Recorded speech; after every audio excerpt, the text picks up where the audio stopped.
একটি রিসেন্ট মিম মারাত্মক পপুলার হলো। সমাজ চাই মেয়েরা চাঁদে যাক, কিন্তু চাঁদে যাওয়ার আগে 4টি পরোটা বানিয়ে দিয়ে যাক। প্রথমে দেখে মারাত্মক হেসেছিলাম, তারপর খানিকটা পজ নিয়ে ভাবলাম, সত্যিই কি তাই? সত্যিই কি শুধু মজার মিম, নাকি বলতে হচ্ছে এই মিমকেও একটু কাল্টিভেট করতে হচ্ছে? তো আমি দ্বিতীয় পথটা নিলাম।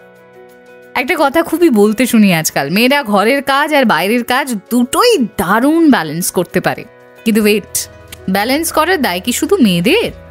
ওয়ার্কিং বৌমার থেকে পরিবার বা সংসার সত্যিই যা যা এক্সপেক্ট করে, ওয়ার্কিং ছেলের ক্ষেত্রেও কি সেম হয়?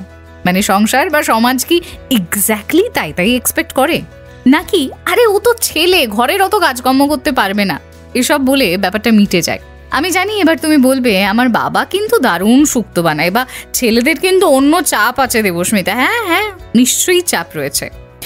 তবে আমি ছেলে ভার্সেস মেয়ে বলছি না, জাস্ট বলছি পরিবার বা সমাজের এক্সপেকটেশন কিন্তু ছেলেদের ক্ষেত্রে থাকে না যে চাঁদ হোক বা অফিস, কোথাও যাওয়ার আগে 2টো পরোটা সে বানিয়ে দিয়ে যাক, বা শ্বশুর মশাইয়ের ওষুধটা দেখে নিক। কিন্তু মেয়েদের ক্ষেত্রে এটা এক্সপেক্ট করে।